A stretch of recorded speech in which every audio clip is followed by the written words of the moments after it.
ይሄው አዲስ ጉድ ይዘውብን መጡ። በጣም እኔ አንዳንዶቹ ከየት ጫካ እንደሚመጡ ለራሱ በጣም ይገርመኛል። እኩል እነዚህ ጋር ሀበሻ መባሌ በጣም ነው ማፍረው። ከዚህ በኋላ እዚህ ሀገር ላይ የምትሰሩ ወንጀል እራሳችን ነው አሳልፈን የምንሰጣችሁ። ለምን ብትሉ ለምን በእናንተ ምክንያት ሀበሻ ይሰደባል። ይሄው ዛሬ ቀን ሀበሽ ባንዲት ንፍጣም ምክንያት ይሄው በየሄድንበት ሀበሻ ኣብዚ ሕዚ ግዜ ማለት ብማንነትና ንሓፍረሉ ብማንነትና ንሸማቐሉ ግዜ በፂሕና ብእውነት ኣብዚ ሕዚ ግዜ ኣነ ሓበሻ ክበሃል ከለኹስ ብጣዕሚ ዘፅለአኒ ሓበሻነተይ በቃ ኢትዮጵያውነተይ ምዃን ኣይለ ነገር ኣነ ኢትዮጵያዊት ይኹንኩን ኣነ ትግራዊት እያ ጓል ሃገረ ትግራዊት እያ ኣነ ጓል ሃገረ ትግራዊት እያ ኣነ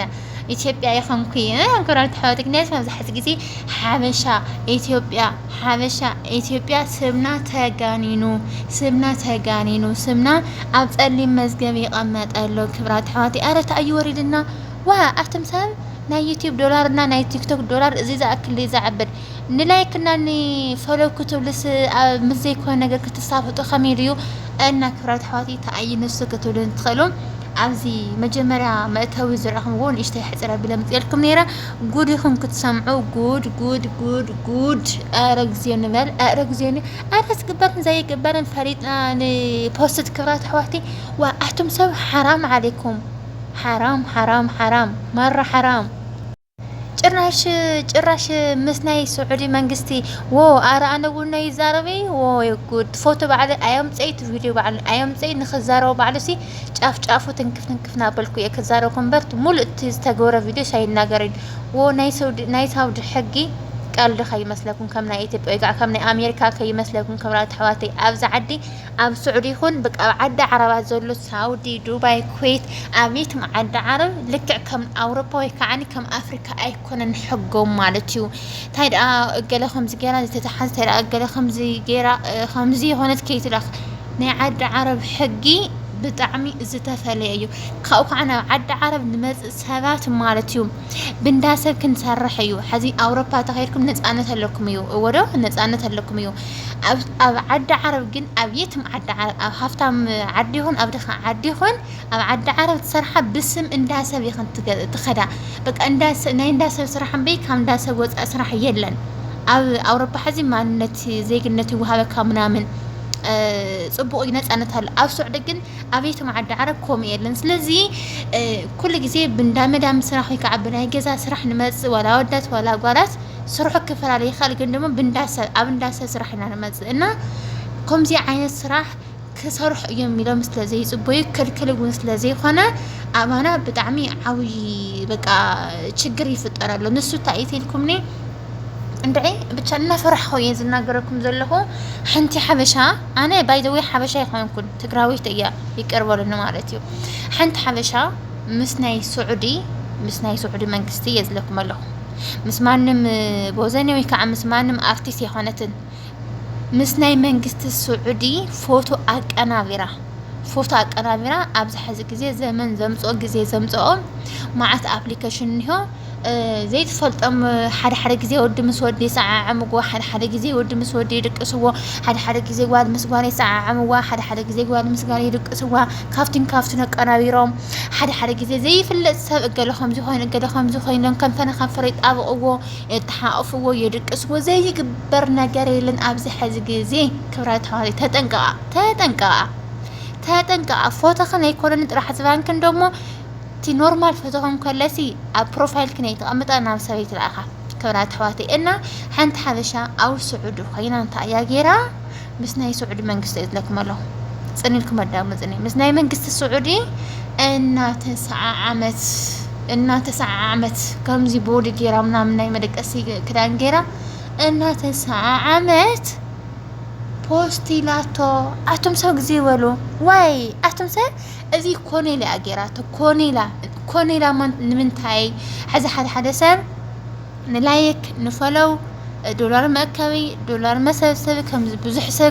ክሪኤላ ቫይራል ክወፀላ ይኸውን ግን ንስ ይኾነን ተዓለማ ንስ ይኾነን ምናልባት ሕማቕ ሓሲባ ትኸውን ትኽእል እዛ ሰብ እዚኣ ንምንታይ ወድና ኣብዚ ሕዚ ግዜ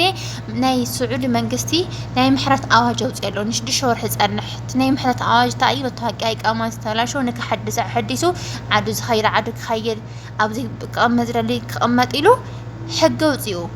رهره خينو ونات يزلكم أنا بتزلوا وطيني أواج حق بتعم دستني كنياتهم بزح زدل يسابني هو ساعة متوقع عد مخالي ساعة هو بس يحكم لزدل يسابني هو نعو بتعمي صبو يحزن نزح حق نسو نمبلشاو تمزيزني هي صبو صراحتي نمبلشاو كوني لا زي مقبار يعني نسمع نزلن بير نفلو كتب ما مستمع عبي تفلت ارتيستات النيو كندينو بمليونات زري ارتيستات مساعتهم دليتا مقبرت نيرة ጭራሽ ምስናይ መንግስት السعودي واه يلون دين كاري منجستات ندحكم أتكبر كوينا كأوقات نوري تفلت إنديا كرات حواتي أبيد أن هيت فوتو أبيد أن هيت فيديو كتولون تخليهم برجست فيديو نسو برافيت تغيري تدليتيو ولا تي سبتي نسا دليت تي ناتا فيديو تدليتيو برافيت كويني كندو ما كالي سوون صريح ونيريو تخال اسب دم بزح خيش كركر من تايو تسبس لزفرح كم دليتو كسرح اي خالن بدمص بتشاي كسرح زخل በጣም ይገርማል ትንሽ ተነፈስን ትንሽ ከፖሊስ ሩጫ ልንድነው ስንል ይሄው አዲስ ጉድ ይዘውብን መጡ በጣም እኔ አንዳንዶቹ ከየት ጫካ እንደሚመጡ ለራሱ በጣም ይገርመኛል እኩል እነዚህ ጋር ሀበሻ መባሌ በጣም ነው ማፍረው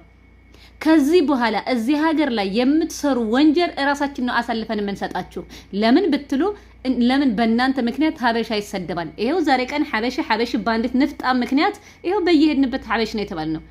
መኪና ላይ ሳይቀር አያችሁ በአንዳንድ ቆሻሾች እኛ እንደፈራለን አያችሁ ይሄ እድል ስለመጣ ይሄን እድል ለማበላሸት ነው ይሄን ነገር ያረጋችው ስለዚህ እቺ ልጅ ያለችበት ቦታ እራሳችን አንጠልጥለን ሄደን ለመንግስት እንሰጣታለን ምንም ጥርጥር የለውም ካለችበት ቦታ ይዘን ሄደን ለመንግስት እጇን መስጠት ነው እንደዚህ አይነት ጋጠወጥ የሚሰሩ ሰዎችን አሳልፈን እንሰጣለን ከዚህ በኋላ በአንዳንድ ቆሻሻ ምክንያት ሀበሻ የተባለ የሚሰደድበት አንገታችን የምንደፋበት ምንም አይነት ምክንያት እንግዲህ ክራት حواتي حزنا عمنت اتي مسناي منكست السعودي نتسع عمت عرات كيلنا نتسع عمت لقطه فيديو ولا فوتو كنلطف هاي نخيل معناتهم نحنا نسا بزغورت نحنا تحت كنخون سلنخل ولا فوتو يكون ولا فيديو سي كنلق اي نخل بفصم تامر معناتي جن كاكم زي عينت ነገር አበይ ከይረኹኒ አበይ ከይሕዙኒ الكن كم دليتكن غيركن تقنابرا زلا انت ኾነ ፈጣሪክን ፍርሓ انت خنا فتاريخن فرحه مالتي فتاريخن فرحه ايكونن كعني ايكونن دو او سعود مدر خنكي ناكبد الدخي ولا ناكبد ادخن اتوا ناي سعود حجز لك كنا يخونن مالتي كاو كعني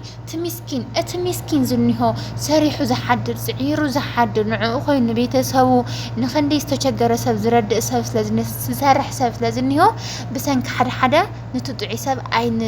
هيوت عين بلاش ول بيزخاتكم حبشا ኢትዮጵያዊ ስሙ ተበላሹ አብጸሊ መዝገብ ተቀምጡ ባይዘው አና ትግራዊት የለኩም ያ ኢትዮጵያዊት የሆንኩ ይካውሎ ማንት ጀሚራ ስለዚህ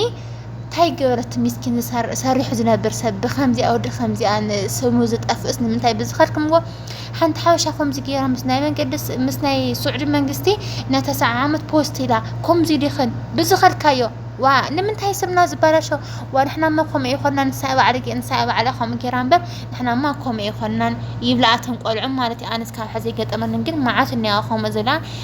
ويني بونس يزلكم كحسوا خليهم ما سيرك أجمع زلي لكم أيو تحين هسيزة أكلك أوت يا لسرا من سرا ولا من دناو ويجزي يخفيو ويتعينا نقولك زي يزبل أتمسا أي كورندو كم زجيرة مسودي مخ وعلي مسكال سو كاخيت جورسي نايب على فوتو مسكالي سوري مسكالي سم غورت تصبو نيرو الناسي بزي فيديو خمس جرا زبوسو تسي كالي خنتاي ترقم تخون እና ብቻ አብዛህ ዝግዜ በአረብኛ ተተርጉሞ ስድል ያዘላ ገሊሰብ ተታሒዛ አያ ይብሃይውለሎ ሓደ ሰብ ደሞ ገና ትድለ ያላ ይብሃለሎ ባይ ዘ ወይ የተመይተመል ወላ ሕጋዊ ትኾን ወላ በመን የተወጻን ያትሪኢኹም بسرس يتميتملت إن يسعد حق تفرد وياهم ناكب ددهم آتيهم وقول أي لقاكم من سلازي كرات حواتي تجورون زي تجورون كله أستبيلكم سرحو موكم عندنا خلوا لنا نقول فخم ليت ناسي زي خمزي تخيم تسيلنا نزقد فيه خون إن كرات حواتي عرسخنا حلوة بتشايك ولكن زخيل إن كرات حواتي ناكل سم إنتان كبتزه شير لايك ولون من تايسي عاوز عد زي خوين كان منم غيركا يتم كتملس لزي تخيل كم زيت عينت فيديو إن نصرح زمن زمزو جزء زمزو أبليكيشن خمزي خيلنا إن እናበላ ቀናቢር ዝልእኸ ዘለዋ ናብ ዘይኮነ ነገር ከይኣትዋ ዘምፀን ከገብራ ምንታን እዚ ቪድዮ እዚ ክሪኦ ሼር በልኦ ማለት እዩ ክላት ሕዋቴ እስካብ ቪድዮ ፍጻመ ዝተከታተልኩምኒ ካብ ልብና መስገንኩ እያ ሰሰናዩ ባይ ባይ